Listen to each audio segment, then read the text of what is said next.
Hello বন্ধুরা, আপনারা দেখছেন তাসনিম অনলাইন সেবা ইউটিউব চ্যানেল। তো বন্ধুরা, এমপ্লয়মেন্ট ব্যাংকের নিজস্ব অফিসিয়াল ওয়েবসাইট থেকে যুবশ্রী প্রকল্প নিয়ে বড় ঘোষণা করা হলো। ইতিমধ্যেই যে সকল প্রার্থীরা যুবশ্রী প্রকল্পের জন্য আবেদন করেছেন তাদের জন্য এই আপডেট ভীষণ গুরুত্বপূর্ণ। আজকের এই ভিডিওতে এমন কিছু রয়েছে যা না জানলে আপনি টাকা নাও পেতে পারেন। তাই অবশ্যই আজকের এই ভিডিওটি প্রথম থেকে শেষ পর্যন্ত মনোযোগ সহকারে দেখবেন এবং এখন পর্যন্ত যদি আমাদের চ্যানেলটি সাবস্ক্রাইব না করে থাকেন তাহলে চ্যানেলটি অবশ্যই সাবস্ক্রাইব করে রাখুন এবং পাশে থাকা বেল আইকনটি অন করে অল নোটিফিকেশন অন করে রাখুন, কারণ আমরা প্রতিনিয়ত এরকম রিলেটেড নিত্য নতুন ভিডিও নিয়ে আসি। তো চলুন দেরি না করে আজকের ভিডিওটি শুরু করা যাক। তো পশ্চিমবঙ্গ সরকার জনপ্রিয় প্রকল্প যুবশ্রী প্রকল্প ইতিমধ্যে অনেকেই আবেদন করেছেন। প্রতি মাসে এই প্রকল্প থেকে 1,500 টাকা করে দেওয়া হয় প্রার্থীদের। আবেদনকারীর ব্যাংক অ্যাকাউন্টে সরাসরি এই টাকা পাঠানো হয়।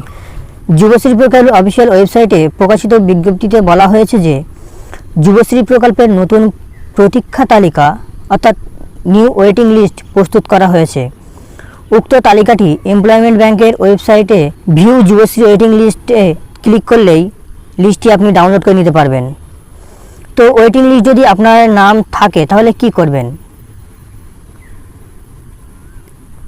ওয়েটিং লিস্টে যে সকল চাকরি প্রার্থীদের নাম অন্তর্ভুক্ত থাকবে তাদের আগামী 11/6/2024 থেকে 7/7/2024 তারিখের মধ্যে আবেদনপত্র এমপ্লয়মেন্ট ব্যাংক ওয়েবসাইটে সাবমিট অ্যানেক্সার 1 লিঙ্কে অনলাইনে জমা করা প্রিন্ট আউট নিয়ে সংশ্লিষ্ট এমপ্লয়মেন্ট এক্সচেঞ্জ অফিসে ভ্যালিডেশনের জন্য অ্যানেক্সার 2 সহ আগামী 8/7/2024 তারিখের মধ্যে জমা করতে হবে।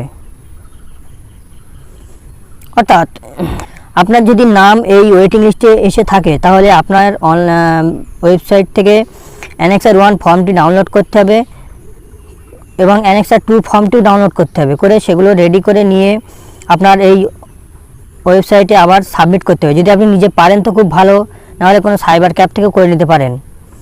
যদি তাও না হয় তাহলে আপনি সরাসরি যে এমপ্লয়মেন্ট ব্যাংকের অফিস সেখানে যেয়েও জমা করতে পারেন। তো ফর্ম কোথায় পাওয়া যাবে? অ্যানেক্সার 2 ফর্ম এমপ্লয়মেন্ট ব্যাংক ওয়েবসাইটে যুবশ্রীর সাব মেনুতে পাওয়া যাবে।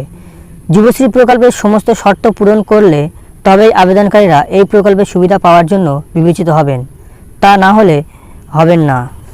যুবশ্রী প্রকল্পের ওয়েটিং লিস্টে জন্য অ্যানেক্সার 1 এবং অ্যানেক্সার 2 জমা করার নির্দেশিকা। এই ফর্মটি আপনারা নিজে থেকে বাড়িতে বসেও ফিল আপ করে সাবমিট করতে পারেন, বা আপনাদের এই ফর্মটি ফিল আপ করতে হবে কি না সেটা জানতে পারবেন নিজ বাড়িতে বসেও। তো কিভাবে চেক করতে হবে? যে সমস্ত আবেদনকারীরা এখানে আবেদন করেছেন তাদের সবার প্রথম এমপ্লয়মেন্ট অফিসিয়াল ওয়েবসাইটে যেতে হবে। এবার ওখানে track status of employment and Yuvashree এই লিঙ্কটিতে ক্লিক করতে হবে।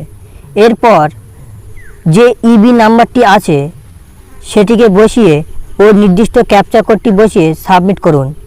এরপরে আপনি দেখতে পাবেন আপনার অ্যানেক্সার 3 ফর্ম জমা দিতে হবে কি না। তো এই ফর্মটি জমা দিতে হবে, অর্থাৎ অনলাইনে আপডেট দিতে হবে। তারা নিজে থেকেও বাড়িতে বসেও এই ফর্মটি ডাউনলোড করে ফিল আপ করে জমা দিতে পারবে, বা নিকটবর্তী কোনো তথ্যমিত্র কেন্দ্রে গিয়েও তাদেরকে বললে ওই কাজটি তারা সম্পন্ন করে দিতে পারবে।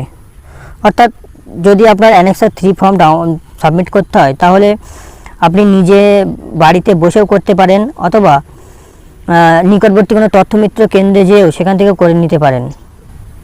তো বন্ধুরা, এই ছিল আজকের আপডেট।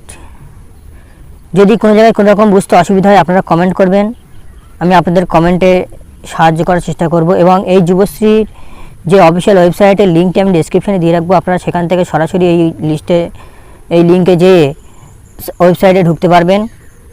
তো বন্ধুরা, ভিডিওটি পর্যন্ত শেষ পর্যন্ত দেখার জন্য ধন্যবাদ। আপনার দিনটি শুভ হোক।